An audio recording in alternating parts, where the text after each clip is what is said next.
So, okay, there's a new report out of NPR kind of chronicling this thing that happens with certain teens. It's called cyberbullying yourself is how they kind of frame it.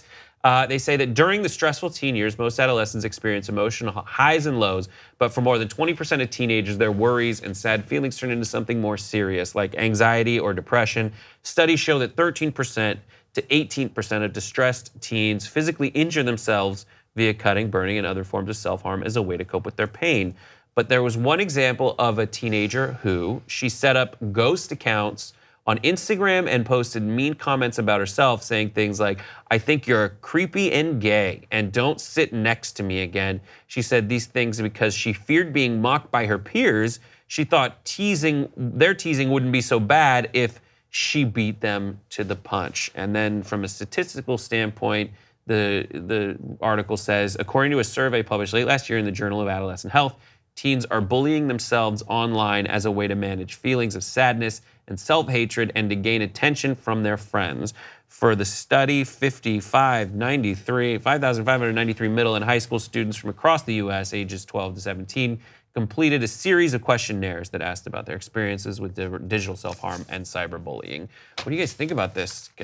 Bullying yourself online, is it cathartic? Like what would possess someone? I feel like for me, I remember times when I would bring something up about myself with my friends in a joking manner to kind of get it out there and laugh about it so that, you know, people wouldn't say anything to me about it. I remember I was so self-conscious about being a tomboy. Like I literally always wore basketball shorts and like a sweatshirt to school. And I was really self-conscious about that because a lot of my friends were girly girls. And, you know, so that people wouldn't make fun of me, I would just make a joke out of it and make light of it, knowing full well that it was still hurting my feelings that I had was making fun of myself. So to see it evolve into something like this where, people are making comments about themselves online, it's kind of scary because literally, it's like, it's endless. You can, put as many comments as you want. You can make as many accounts as you want. You can say the meanest things and people won't even know that it's you. Right. So it's kind of scary because I don't know what the outcome of this might be if things like this continue. You're very right, Daron. I mean, I think at first it starts from insecurity, right? Because you feel like, let me get in front of my insecurities before someone else calls them out. So it doesn't hurt as bad to be told something you don't want to hear about yourself.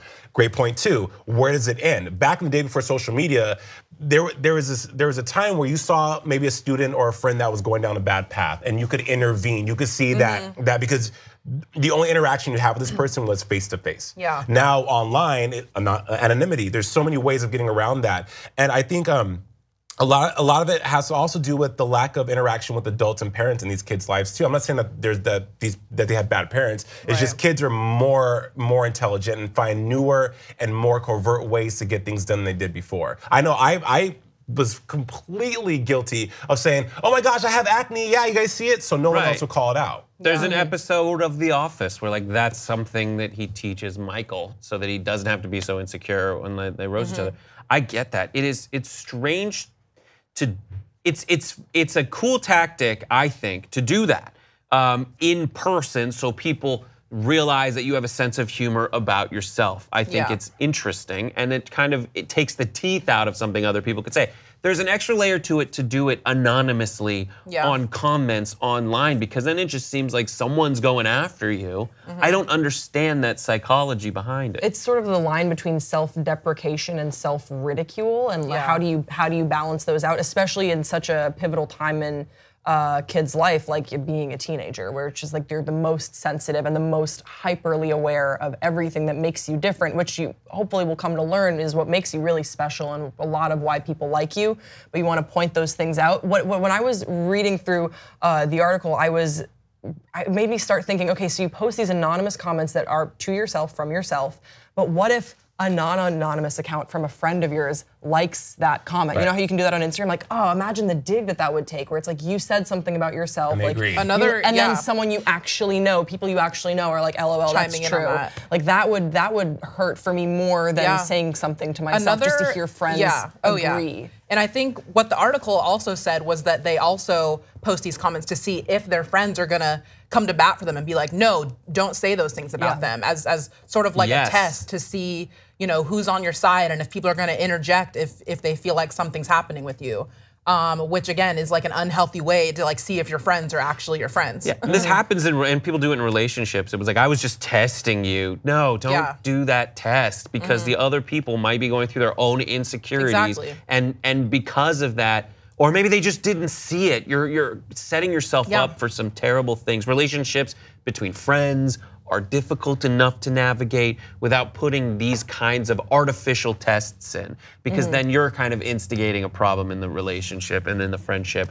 And trust me, natural ones are going to come up anyway. Right. I mean, how have you guys coped with insecurities when you were an adolescent at this point in your life? I think for myself, I just threw myself into extracurricular activities that foster. Because I think when you want confidence. I think something that hurts the most is when you see other confident people and you think, why am I not that? Right. You know, especially like in high school. And so you gravitate towards things, or hopefully you gravitate towards things that instill and build confidence. But you know, with the funding of programs in schools now, it's really hard. That's why these kids are on social media. That's why they're online, because where else are they gonna go? Yeah, I think that in addition to having parents that are supportive no matter what you want to do. I did band, I did jazz band, I did marching band, and I remember people on my teams would make fun of me because I was a band nerd too. But my mom was like, Daron, that's so cool that you're doing that. I love that you're doing that. I love coming to your concerts. I love that you play that. When are you gonna practice next? You need to keep practicing.